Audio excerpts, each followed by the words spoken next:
कक्षा 10 समजातीय श्रेणी अथवा सजातीय श्रेणी क्या होता है? जब कार्बनिक यौगिक जिनमें समान क्रियात्मक समूह होता है उसको बढ़ते हुए अथवा घटते हुए अणुभार के क्रम में रखा जाता है तो इस एक श्रेणी बनती है जिसे सजातीय श्रेणी कहते हैं। इसके प्रत्येक दो क्रमागत सदस्यों के बीच सदैव CH2 का अंतर रहता है। समजातीय श्रेणी के प्रत्येक सदस्य का सामान्य सूत्र समान रहता है।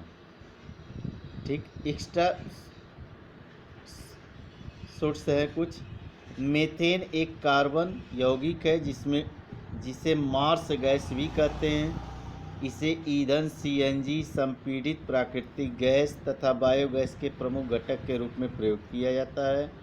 अमोनिया गैस NH3 को प्रशीतक के रूप में प्रयुक्त किया जाता है। डायमंड हीरा कार्बन का एक अपर रूप है।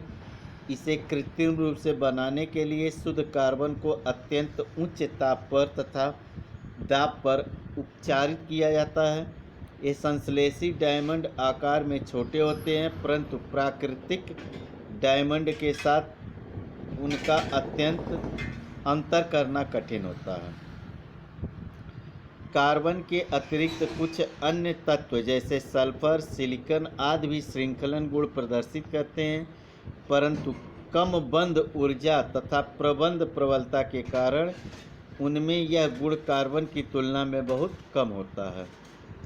सन 1828 में जर्मन रसायनज्ञ फ्रेडरिच बोहलर ने चमत्कारिक रूप से अमोनियम साइनाइड से यूरिया प्राप्त किया।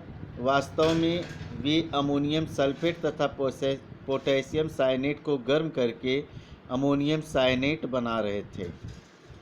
फुलरीन कार्बन अपर रूप का अन्य वर्ग है। सबसे पहले C6 की पहचान की गई जिसमें कार्बन के परमाणु फुटबॉल के रूप में व्यवस्थित होते हैं। अगला इसके बाद आता है IPSC पद्धति, कार्बनिक यौगिकों की नाम पद्धति। IPSC international union of pure applied chemistry. IPSC पद्धति में कार्बन यौगिकों का नाम निम्न क्रमानुसार लिखते हैं। पहले संख्यात्मक पूर्वलग्न मतलब कार्बन की संख्या। पूर्वलग्न का नाम शब्द मूल, प्राथमिक अनुलग्न, द्वितीयक अनुलग्न। संतृप्त हाइड्रोकार्बन के लिए नामकरण शब्द मूल, प्राथमिक अनुलग्न जैसे एल्केन, जैसे CH3 सिंगल बॉन्ड CH3 का नाम एथ-N एथेन हो जाएगा। एल्कीन के लिए नामकरण में ईन जोड़ देते हैं। ठीक, एल्कीन में क्या होता है? डबल बॉन्ड होता है। एल्काइन में ट्रिपल बॉन्ड होता है, आइन जोड़ते हैं। एल्कोहल के लिए OH होता है, इसमें आल जोड़ते हैं। एल्डिहाइड के लिए CHO होता है, इसमें एन हटाकर एल जोड़ते हैं। कीटोन के लिए CO होता है, इसमें एन हटाकर ओन जोड़ते हैं। कार्बोक्सिल अम्ल के लिए COOH होता है, ओइक अम्ल जोड़ते हैं।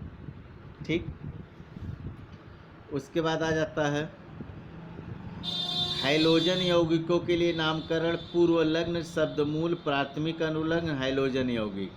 हैलोजन यौगिक माने क्लोरीन, ब्रोमीन, आयोडीन। अगर क्लोरीन है तो क्लोरो जोड़ते हैं, ब्रोमीन है ब्रोमो जोड़ते हैं, आयोडीन है तो आयोडो जोड़ते हैं। ईथर के लिए एल्कॉक्सी होता है, एल्केन ओ बीच में होता है, यह होता है।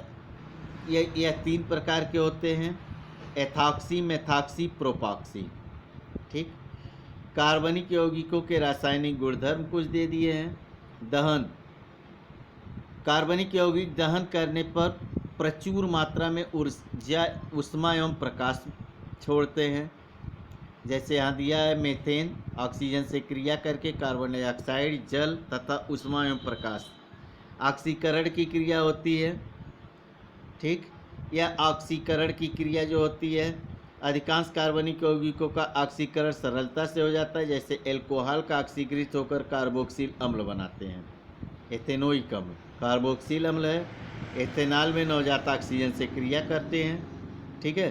संकलन अभिक्रिया उत्प्रेरक की उपस्थिति में असंतृप्त हाइड्रोकार्बन हाइड्रोजन से संयोग करके संतृप्त हाइड्रोकार्बन बनाते हैं। इसे संकलन अभिक्रिया कहते हैं।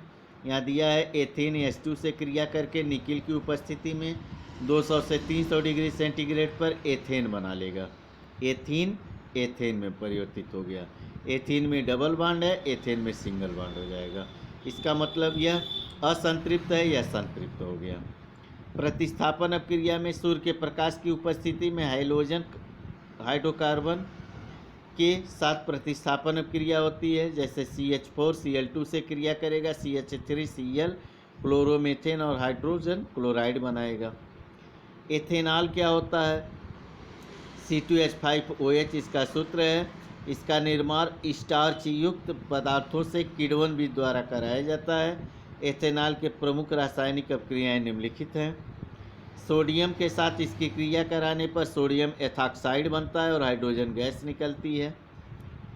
443 केल्विन ताप पर सल्फ्यूरिक अम्ल के साथ क्रिया करके यह एथीन और जल बनाता है। किण्वन क्या होता है? जटिल कार्बनिक यौगिकों का अणुजीवों या उसमें उपस्थित एंजाइम द्वारा सरल कार्बनिक यौगिकों में अपघटन किण्वन कहलाता है। किण्वन द्वारा स्टार्च से एथेनॉल का निर्माण होता है। एथेनोइक अम्ल का निर्माण एथिल अल्कोहल तथा एथेनॉल के किण्वन द्वारा किया जाता है। एथेनोइक अम्ल की प्रमुख रासायनिक अभिक्रियाएं निम्न हैं। एस्टरीकरण।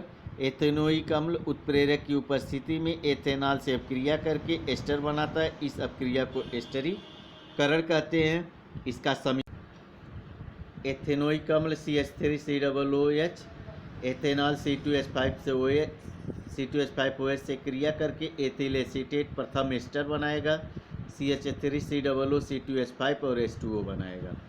एथेनोइक अम्ल सोडियम हाइड्रोक्साइड जैसे क्षारकों से क्रिया करके लवण सोडियम एथेनोएट तथा जल बनाता है।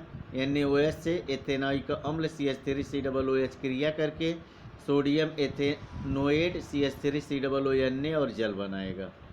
एथेनोइक अम्ल कार्बोनेट तथा हाइड्रोजन कार्बोनेट के साथ अभिक्रिया करके लवण एवं जल बनाता है। क्रिया यहाँ लिखा हुआ है। CH3COOH Na2CO3 से क्रिया करके सोडियम एथेनोएट CH3COO H2O और कार्बन डाइऑक्साइड बनाएगा। CH3COOH NaSCO3 से सोडियम एथेनोएट CH3COO H2O और कार्बन डाइऑक्साइड बनाएगा। साबुन और अपमार्जक उच्च वसीय अम्लों के सोडियम तथा पोटेशियम लवण साबुन कहलाते हैं। सोडियम स्टीएरेट C17H35COON यह साबुन का सूत्र है। अपमार्जक बेंजीन सल्फोनिक अम्ल की लंबी श्रृंखला के सोडियम तथा सोडियम या पोटेशियम लवण होते हैं। जैसे सोडियम यन dodecyl sulphate CH3CH2 10CH2SO4 Na। अब आगे अगले वीडियो में देखें।